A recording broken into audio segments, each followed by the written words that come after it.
नाजरीन आदाब, जेके खास में मैं हूं आपका मेज़बान शबीर अहमद और आज जेके खास में आज खास जो है वो यहाँ का ट्रांसपोर्ट निज़ाम। कश्मीर शायद वाहिद ऐसी जगह होगी दुनिया में जहाँ पे अवामी ट्रांसपोर्ट यानी पब्लिक ट्रांसपोर्ट जिसे हम कहते हैं बराए नाम है। श्रीनगर शहर की बात करें जहाँ पे लाखों सयाह हर साल आते हैं और यहाँ पे एक बड़ी आबादी है। आपको सुबह शाम हर जगह लोग गाड़ियों के इंतज़ार में दिखेंगी, लेकिन वो गाड़ियाँ आती नहीं है, वो लोग इंतज़ार करते रहते हैं। और आज भी हमारे कस्बाजात से लेकर देहात तक ऐसे इलाके हैं जहाँ लोग छतों पे सवार होकर जाते हैं। ऐसा क्यों है और इसका क्या मदावा है, ये निज़ाम कैसे बेहतर होगा, इस पर बात करने के लिए हमारे साथ ख़ास मेहमानान जुड़े हैं। शेख मोहम्मद यूसुफ जनरल सेक्रेटरी हैं कश्मीर ट्रांसपोर्टर्स एसोसिएशन के, उमर भट्ट एक समाजी कारकुन है, आरटीओ कश्मीर साजिद याहिया नकाश भी हमारे साथ जुड़ेंगे। इससे पहले कि हम मेहमानों के साथ बातचीत शुरू करें, हम पहले आपको एक रिपोर्ट दिखाएंगे। एक जो अवाम है यहाँ की, वो इस अवामी ट्रांसपोर्ट के बारे में किस तरह की मुश्किलात उन्हें दरपेश है, देखें कि वो क्या कहते हैं। कि काफी ज्यादा बुलंदबाज दावे थे कि एब्रोगेशन के बाद यहाँ पर काफी ज्यादा चेंजेस आएगी। उसमें अगर हम ग्राउंड लेवल पर देखेंगे तो कोई भी ऐसी डेवलपमेंट नहीं हुई। यहाँ पर एक मुख्य जो छोटा सा एक इशू है वो यहाँ पर ट्रांसपोर्ट है। अगर हम देखेंगे बाहर के स्टेटों में तो काफी ज्यादा जो ट्रांसपोर्ट है वहां पर मैसर रहता है। उसमें अगर हम सीएनजीज की गाड़ी की बात करेंगे विदाउट जो पेट्रोल है या बैटरी की गाड़ियां जो कहेंगे वो 24/7 चलती रहती है। लेकिन यहाँ पर आप देखेंगे 5 बजे से कोई भी गाड़ी आपको नहीं मिलेगी, चाहे वो शहर खास हो या शहर आम हो। लेकिन यहाँ पर आज देखेंगे कि काफी ज्यादा दावे किए गए थे जब यहाँ पर एब्रोगेशन हुआ था कि यहाँ पर ट्रांसपोर्ट फैसिलिटीज नोक एंड कॉर्नर पर होगी, लेकिन आज अभी तक हमने ऐसा कुछ नहीं देखा है। जबकि ट्रांसपोर्ट वाले जो है अभी भी सड़कों पर है। उन्होंने नई बसेस तो लाई थी लेकिन अभी तक वो जो सड़कों पर प्ले नहीं कर रहे हैं। क्या वजह है, क्या रीजन है, ये हम नहीं जानते हैं। अब जबकि यहाँ पर नए ऑटोज जो है वो लाए गए हैं, अब हम देख सकते हैं कि दिन में वो चलते हैं लेकिन शाम के वक्त वो भी गायब रहते हैं। तो मेन अगर हम थ्रस्ट देंगे तो यहाँ पर अभी जो ट्रांसपोर्ट की फैसिलिटीज है वो उस तरह की नहीं है जो होनी चाहिए थी। अगर यहाँ श्रीनगर की हम बात करें, आप देखिए शाम टाइम आप अगर आप रोड्स पे जाएंगे आप देखेंगे कि सैकड़ों की तादाद में लोग हमें दिखते हैं कि वो वहाँ पे इंतजार करते हैं गाड़ियों का। सबसे बड़ी बात यह है कि ट्रैफिक ने एक मंसूबाबंद तरीके से यहाँ पे जो छोटी गाड़ियां हैं सोमो वगैरह जो है उन्हें श्रीनगर की मेन रोड्स पे चलने की इजाजत नहीं है, जिससे काफी दिक्कतों का सामना करना पड़ता है लोगों को। अगरचे गवर्नमेंट ने उसके मुतबादिल में यहाँ पे वो बड़ी गाड़ियां यहाँ पे एसआरटीसी की गाड़ियां नहीं लाई थी, लेकिन वो वक्फे से चलती है, कंटिन्यूसली नहीं चलती है। हालांकि उसमें वो बड़ी आरामदेह गाड़ियां हैं लेकिन वक्त पे पैसेंजर्स को नहीं मिलती हैं वो गाड़ियां। मंसूबा बंद तरीके से अगर कुछ छोटी गाड़ियों को यहाँ पे चलने की इजाजत दी जाए, लोगों को काफी उससे आराम होगा। लेकिन सरकार यहाँ पे जो ट्रैफिक पॉलिसी है उस हिसाब से यहाँ पे हमें नहीं दिखता है कि इसका सुधार होने वाला है। जितना भी ये कोशिश करते हैं उसका अपोजिट हो जाता है। फाइनली यहाँ के लोगों को मुश्किलात का सामना है और किसी को नहीं। पैसेंजर स्टॉप्स है या यहाँ पे गाड़ियाँ चलती है उनके लिए कोई मुतवातिर तौर पे ऐसा इंतजाम हमें नजर नहीं आ रहा है जहाँ पे गाड़ियां निकले और पैसेंजर को ये पता चले कि मुझे फलानी अड्डे में जाना है और वहां से वो आराम से गाड़ी पकड़ लेता। लेकिन जब कोई ठिकाना नहीं है गाड़ी वाले का, वो चलते जा रहे हैं और पैसेंजर को ये पता नहीं है किस टाइम गाड़ी आएगी और किस टाइम नहीं आएगी। ऐसे में अगर आपने कोई पॉलिसी मुरतब करनी है तो आप एक तो पैसेंजर शेड्स बनाइए जहां पे लोगों को आराम से बैठने की भी सहूलियत मिल जाए, और दूसरी जानिब से आम लोग यहाँ पे टैक्सी स्टैंड हुआ करते थे। सारी की सारी गाड़ियां जो है आप शहर श्रीनगर में तमाम इवन ऑटो ड्राइवर्स के लिए यहाँ पे कोई ठिकाना नहीं है। जैसे आवारा गाड़ियां चलती है वैसे यहाँ ट्रैफिक का निजाम है।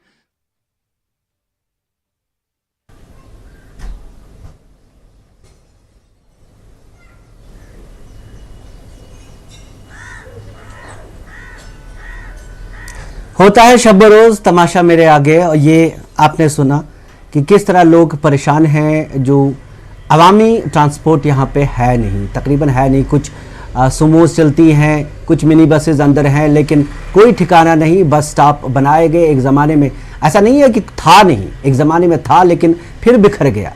हमारे साथ मेहमान जुड़े हैं Sheikh Mohammad Yusuf, general secretary Kashmir transporters association के। यूसुफ साहब, ये बताइएगा कि क्या हुआ, जो आवामी ट्रांसपोर्ट हमारा है ये क्यों दरहम बरहम है? हेलो हेलो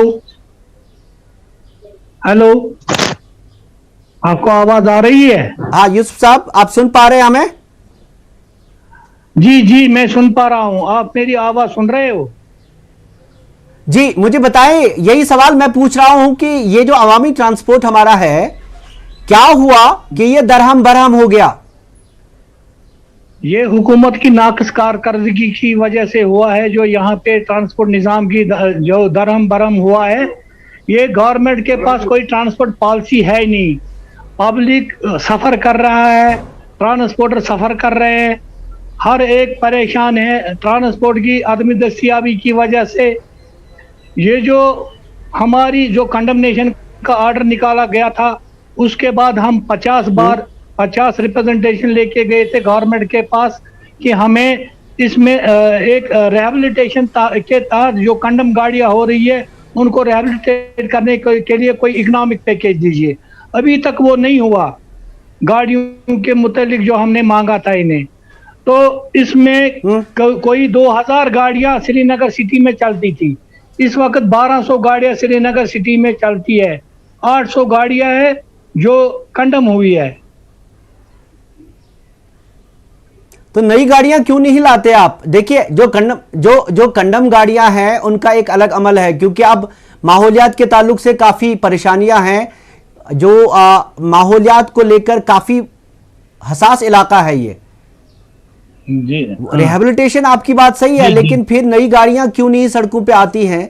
और फिर ट्रांसपोर्टर्स का इसमें एक रोल बनता है। हमारा एक रोल तो बनता है, लेकिन हमारा रोल तभी बनता है कि आपको पता है कि यहाँ के जो नामसाइद हालात थे, नामसाइद हालात की वजह से हमें खसारे का सामना करना पड़ा। अभी आप देख लीजिए 2008 से 2020 तक कितने हालात खराब हुए थे। कभी 6 महीने का कर्फ्यू, कभी 6 महीने हड़तालें, 1 साल हड़तालें हो रही थी। उसमें एक डर का माहौल पैदा हुआ था, ट्रांसपोर्टर गाड़ियां नहीं ला रहे थे क्योंकि हमें डर था कि अगर हम गाड़ी लाएंगे उसमें बैंक का कर्जा लेंगे तो हम बैंक का कर्जा भी नहीं उतार सकते हैं, हम अपने अयाल की कफालत भी नहीं कर सकते थे। इसलिए हमारे जो ट्रांसपोर्टर थे वो एक डर के माहौल में काम कर रहे थे। अभी हमें पता ही नहीं था उमर साहब, कि कब क्या उमर होगा। साहब, उमर भट्ट है हमारे साथ। उमर साहब, आप समाजी कारकुन हैं, किस तरह देखते हैं? लोग परेशान हैं, गाड़ियों का कोई निजाम नहीं है।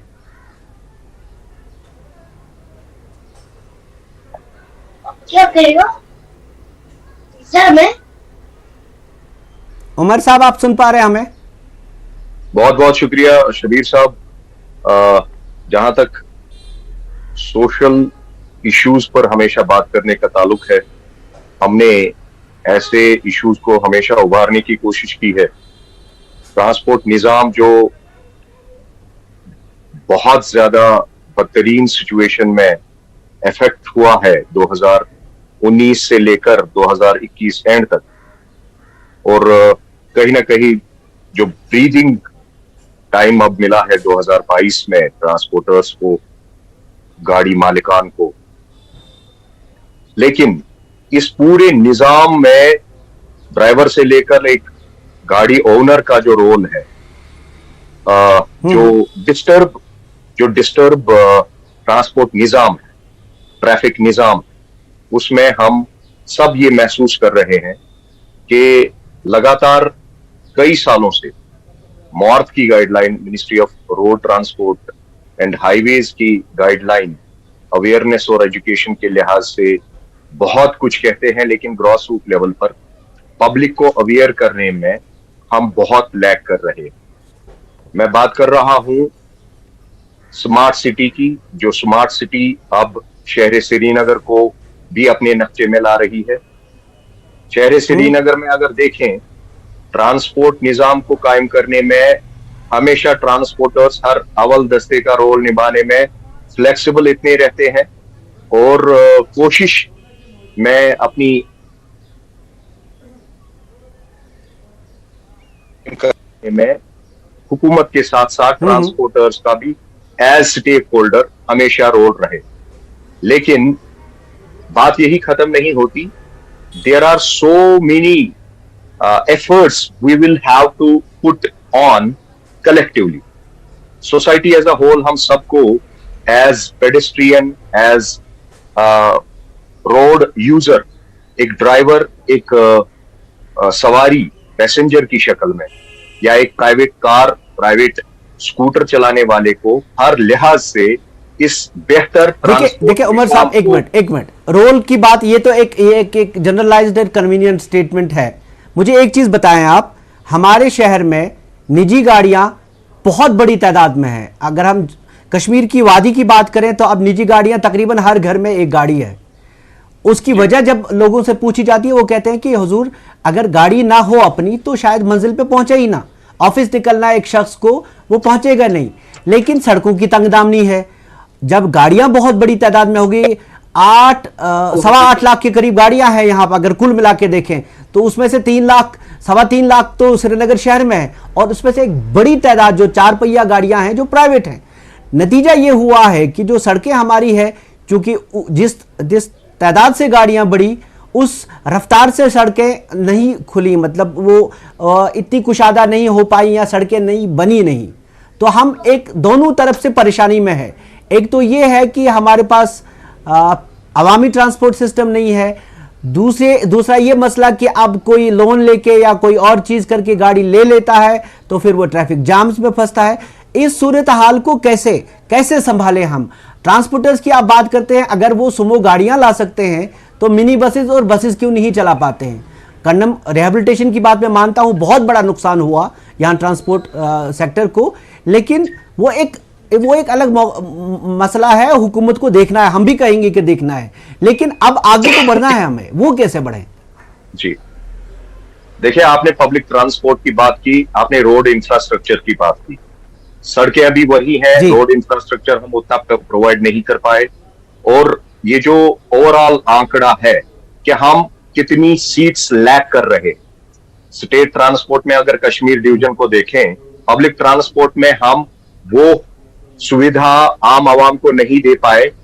गवर्नमेंट इस चीज को प्रोवाइड करने में अभी तक कासिर इसलिए है, जो बात आपने कही, स्क्रैप पॉलिसी है, replacement of these commercial vehicles into new vehicles. ये पॉलिसी लैक इसलिए कर रही है क्योंकि एक स्कीम के तहत, वो चाहे आज की बेशतर स्कीमें हैं जिसमें एक बेरोजगार नौजवान को ट्रांसपोर्ट सेक्टर में अपने रोजगार के मौके हासिल करने के हवाले से हो, और दीगर जो परमिट के लिहाज से पीछे भी एक पॉलिसी थी कि एक बेरोजगार नौजवान को स्टेट कैरेज परमिट देकर उसे ट्रांसपोर्ट सेक्टर में अपना रोजगार मिलने के मौके हैं। लेकिन बड़ी गाड़ियां, मिनी बसेस और बसेस की जब आप बात कर रहे हैं, जम्मू के बनिस्बत कश्मीर डिवीजन में ये फैसिलिटी हासिल करने में और देने में ट्रांसपोर्ट सेक्टर से मुंसलिक डायरेक्टली और इनडायरेक्टली, डायरेक्टली वो लोग जो गाड़ियों को ओव करते हैं, जो गाड़ी मालिकान है, और इनडायरेक्टली गवर्नमेंट जो ये फैसिलिटी, जो ये सुविधा लाने में उन स्कीमों का भरपूर इस्तेमाल, उन सब्सिडाइज स्कीमों का इस्तेमाल करके लोगों को, बेरोजगार नौजवानों को या ऐसे गाड़ी मालिकान को मौका देते। कहीं ना कहीं जो कम्युनिकेशन गैप, कहीं ना कहीं जो लैकनेस ऑफ अवेयरनेस एंड एजुकेशन है, वो आज भी हमें लगातार कई सालों से दिख रही है। और यही वजह है पब्लिक ट्रांसपोर्ट में लाखों की तादाद में जो सीट्स को हम फुलफिल नहीं कर रहे हैं पब्लिक ट्रांसपोर्ट में, वो यही वजह है कि गवर्नमेंट इस मामले में कहीं ना कहीं जो है फेल नजर आ रही है। इस साजिद याया नकाश हमारे साथ जुड़े हैं, आरटीओ कश्मीर हैं।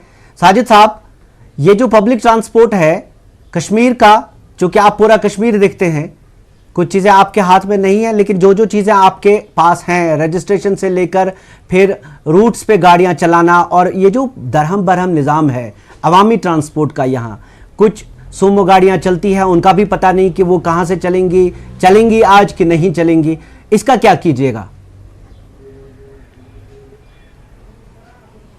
आपका बहुत बहुत शुक्रिया, आपने इस मुद्दे पे मुझे यहाँ आज मदऊ किया। तो जहाँ तक पब्लिक ट्रांसपोर्ट की अवेलेबिलिटी का ताल्लुक है, you should be aware about this that the current government is committed to providing dependable and good this public system. और इस सिलसिले में बहुत सारे इकदाम ऑलरेडी कर चुके हैं।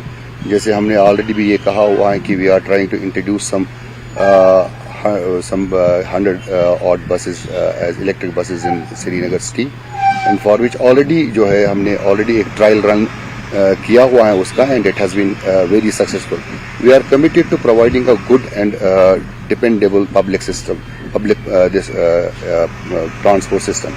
अब जहाँ तक इसके रेगुलेशन का ताल्लुक है और इसको रेगुलेट करने का जहाँ तक बात है, तो we are at it and we have already devised a plan in which, जिसमें हमने ये इंश्योर करना है कि जो आपने देखा भी होगा, आपने खुद भी देखा होगा कि जो बस स्टैंड्स अर्लियर यहाँ पे हुआ करते थे, उनको रिहेबिलिट नए तरीके से उनको बनाया जा रहा है और स्मार्ट सिटी के तहत उनको जो है रिबिल्ड किया जा रहा है और उनको ऑपरेशनलाइज करने की भी हम कोशिश कर रहे हैं। उसमें यह है कि टाइमिंग का हम इम्पोर्टेंट ख्याल रख रहे हैं और उसमें जो गाड़ियां हैं, जो बसेज हैं, उनको नंबर्स दिए जाएंगे। उनको पता होगा एक कम्यूटर को कि 10 मिनट के बाद यहाँ से दूसरी गाड़ी आने वाली है। तो दिस सिस्टम जो ये एक वाइब्रेंट सिस्टम है, इसको हम इन प्लेस कर रहे हैं and all bros tracks have been already finalised.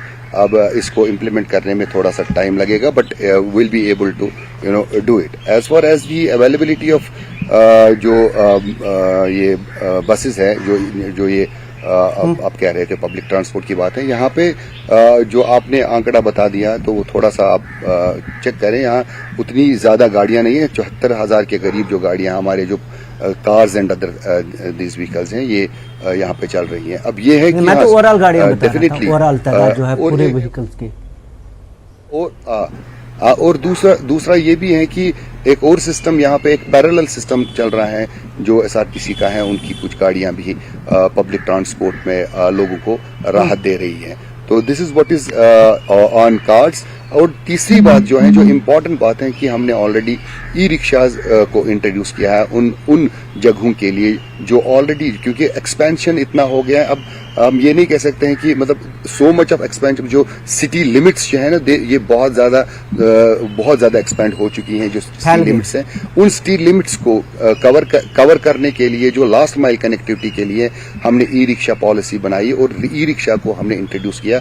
और जहां तक हमने पिछली आरटीए में हमने लगभग 18 रूट्स के करीब, वो रूट्स जो इन रूट्स के साथ फिडल नहीं करेंगे, लेकिन लोगों को एक राहत मिल जाएगी।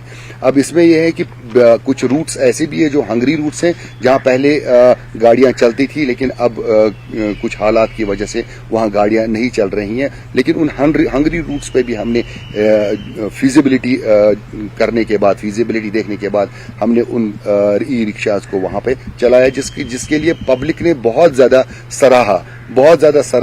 और जिसमें मैं 1-2 रूट्स का नाम ले लूं, ये जो गांव कदल से हमने स्टार्ट किया खानकाई मौला तक, ये 10 रुपए का मिनिमम फेयर और 15 रुपए का मैक्सिमम फेयर इसमें हमने रख दिया और लोग they are very happy about it.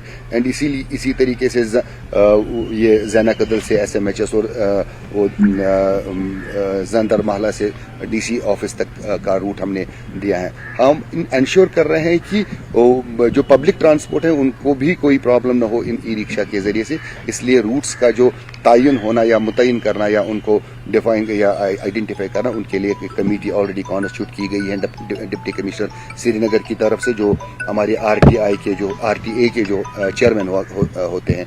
तो ये एक बहुत सिस्टमैटिक तरीके से हम इसको देख रहे हैं और इंशाल्लाह you will feel and you will see a visible change in coming days. Thank you. हाँ साजिद साहब, एक चीज आपसे जानना चाहूंगा। आप अभी जिक्र कर रहे थे कि हमारे पास जो शहर के अंदर मिनी बसेस का सिस्टम है, जो सूमो गाड़ियां हमारे यहाँ चलती हैं, जो जिला हेडक्वार्टर्स को कनेक्ट करती है, तो उन सूमो गाड़ियां हैं, जो छोटी गाड़ियां हैं, वो तो जिला हेडक्वार्टर्स को कनेक्ट। आपने श्रीनगर में एक प्लान की बात की कि किस तरह आप इसको कर रहे हैं। उम्मीद करेंगे कि ऐसा हो जैसे कि शायर कहता है कि गज़ब किया जो तेरे वादे पे एतबार किया। हम एतबार करते हैं आपकी काबिलियत पे भी और जो कुछ काम आपने किए हैं, लेकिन हम भी जानते हैं कि इसमें कई और डिपार्टमेंट्स भी कनेक्टेड है और कई बार ऐसा होता है कि आपने अपना काम कर दिया, दूसरे डिपार्टमेंट में नहीं किया। चले हम ये मानते हैं जो ज़िला हेडक्वार्टर्स की बात है, जो सुमो गाड़ियाँ जो हमारी चलती हैं उनका कोई तयन नहीं, कब निकलें, कभी उनकी सवारियाँ पूरी हो जाए तो तब निकलें, ऐसा कुछ निज़ाम है कि ये एक वक्त तयन किया जाए कि ये गाड़ी इस वक्त जाएगी, या ये जो ज़िला हेडक्वार्टर्स को जोड़ती हैं गाड़ियाँ इनके लिए कुछ ऑगमेंटेशन हो?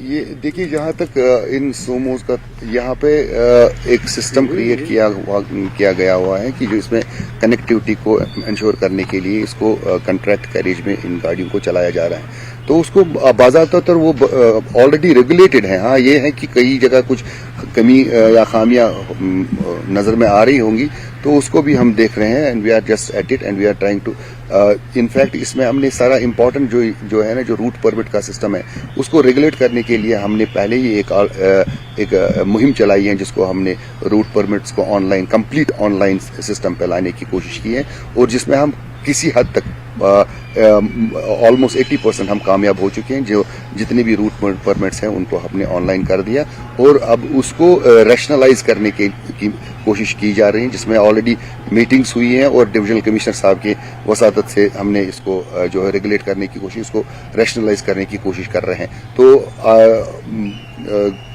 टास्क तो बड़ा हरक्यूलियन था, but we have been trying to see how best we will be able to do this. शुक्रिया साजिद साहब, आप बहुत मसरूफ हैं, इसके बावजूद आपने वक्त दिया हमें। हम अपनी बात को जारी रखते हैं, यूसुफ साहब के पास जाएंगे। यूसुफ साहब, मुझे ये बताइएगा कि जैसे साजिद याहिया साहब बता रहे थे, आपने सुना, कुछ कहना चाहेंगे इससे पहले कि मैं कुछ पूछूं? साजिद साहब की बातों, ये तो होगी वो बात, तेरे वादे पे जिए हम तो ये जान झूठ जाना की खुशी से मर न जाते अगर एतबार होता। तो ये जो आपका एतबार नहीं है होता।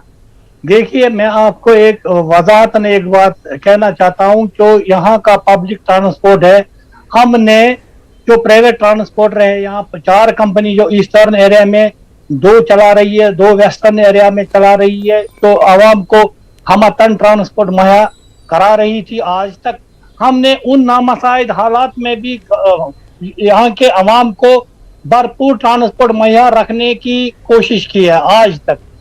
लेकिन जो ये इलेक्ट्रिक बसेस का इंट्रोडक्शन, एसआरटीसी का बढ़ावा, आपको पता है कि एक बार न्यूरम के तहत यहाँ अवामी सहूलियत के लिए गाड़ियां लाई गई थी न्यूरम के तहत, जो कि funded by government of India था। तो वो गाड़ियां फिर दी गई, अवाम के लिए नहीं रखी गई, तो वो फौज को दी गई, वो कॉन्ट्रैक्ट पे चल रही थी फिर। इसी तरह आज की जो गाड़ियां आई है, कुछ एसआरटीसी की गाड़ियां जो यहाँ पे रूट वायलेशन में सबसे ज्यादा मुलवस है, वो को high honourable high court direction इसका कोई पालन नहीं कर रही है।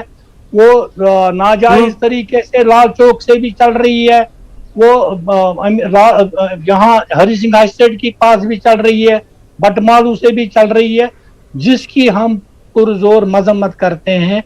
क्योंकि ऑनरेबल हाई कोर्ट डायरेक्शन के तहत जो भी नॉर्थ कश्मीर से गाड़ी आएगी उसको बियॉन्ड पारिमपोरा नहीं आना था। ऑनरेबल हाई कोर्ट की ये भी डायरेक्शन थी कि साउथ कश्मीर से जो भी गाड़ी आएगी कम्यूटर लेके वो श्रीनगर शहर में एंटर नहीं करेगी, क्योंकि शहरी श्रीनगर को डिकंजेस्ट करने के लिए कुछ इकदाम उठाए थे ऑनरेबल हाई कोर्ट ने। आप देख लीजिए, यहाँ पे जो इस वक्त हमने भी कोशिश की थी, गवर्नमेंट के पास हमने बारह गए थे, रिप्रेजेंटेशन दी थी कि हम भी इको फ्रेंडली गाड़ियां लाने चाहते हैं, हम भी इसमें एक चेंज लाना चाहते हैं। जो हमारी गाड़ियां थी जो खस्ता हुई है इन सालों में, हम भी आवाम को नई गाड़ियां तो स्कीमें उमर साहब अभी बता रहे थे, कई स्कीमें हैं, ट्रांसपोर्टर्स को इनकरेज किया जा रहा है वो आए और इसमें अपना हिस्सा, अपनी शराकतदारी ले ले।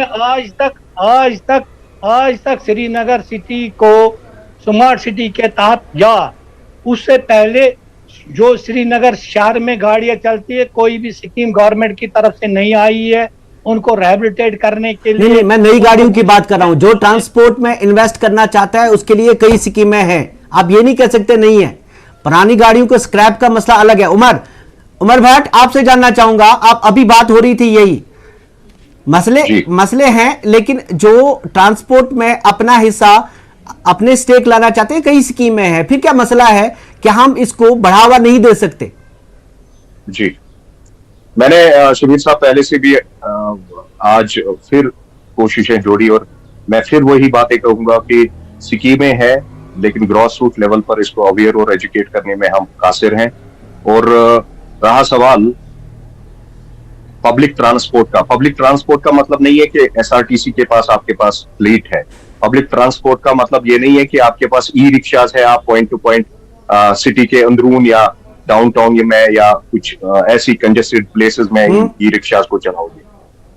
डिस्ट्रिक्ट कनेक्टिविटी के लिए आपके जो पास बड़ा फ्लीट होना चाहिए पब्लिक ट्रांसपोर्ट की शक्ल में अदर देन एसआरटीसी, वो हम नहीं मुहैया करवा रहे हैं। उसे मुहैया करने में हम अभी तक नाकाम है। और उन बड़ी गाड़ियों को हम अगर बात करें बसेस की, मिनी बसेस की, तो मुझे बताइए कितनी बसेस हमने इस साल के आखिर तक 31 मार्च 2022 तक, इन 2-3 सालों में, चलिए डिस्टर्ब रहा 2019 से 2021 तक, लेकिन इससे पहले भी क्या हम पब्लिक ट्रांसपोर्ट बसेस की शक्ल में और मिनी बसेस की शक्ल में आवाम को दे पाए? और क्या हमारे पास एक अच्छा आंकड़ा है कि हमारे डिस्ट्रिक्ट श्रीनगर में कितनी सीटें लैक है, कितनी सीटें हम प्रोवाइड नहीं कर पा रहे हैं? क्या कोई आंकड़ा है? हर एक घर के पास, हर एक शख्स के पास। उमर साहब, वक्त कम है, मसला बहुत बड़ा है, इस पे और भी बात होगी इंशाल्लाह। शेख मोहम्मद यूसुफ साहब, आपने भी अपनी बात रखी। हम समझते हैं कि ट्रांसपोर्ट सेक्टर काफी मुतासिर हुआ है और मुश्किलात हैं, लेकिन राहें तलाश करनी है आपको, हमको, और जो हुकूमत है वक्त की, उनके साथ मिलके, क्योंकि उनके बगैर भी नहीं हो सकता। कुछ अवेयरनेस की भी जरूरत है। कई स्कीमें ऐसी हैं जिनको इस्तेमाल किया जा सकता है। जब तक पुराने मामले हल हो जाते हैं हम इंतजार नहीं कर सकते, अपने लोगों को मुश्किलात में नहीं डाल सकते। आप ट्रांसपोर्टर हैं, आपको भी अपना काम करना है, हम समझते हैं मुश्किलात है।